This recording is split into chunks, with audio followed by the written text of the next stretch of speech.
ဝေးနေမှာအခန်းလေးကိုရည်စူးလို့စတော်ဘယ်ရီမျက်ဝန်းလေးကိုရည်စူးလို့စီဒီလျှက်စမီအသားရည်ကြည်လင်ဖို့တောက်တော်ရည်ချမ်း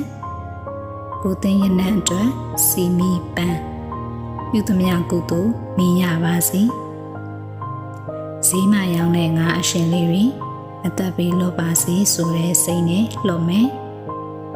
ချွတ်တဲ့လူမမာတွေကိုစေဝါလူမယ်ဘုရားကျော်နဲ့ကြာဆန်ကျွေးတဲ့ကုသိုလ်အဖို့ငါ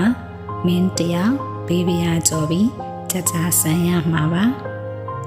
အလူဒါနကိုလူဆန္ဒနဲ့မလုပ်ချင်ဘူးမင်းအကောင်းတိုင်းရှိဖို့ငါအကောင်းဆုံးလုပ်ပေးတဲ့သဘောပါပဲမင်းအသက်ရှိဖို့ငါစိတ်ရှိပြီးတဲ့သဘောပါပဲစံကြောစွာဝင်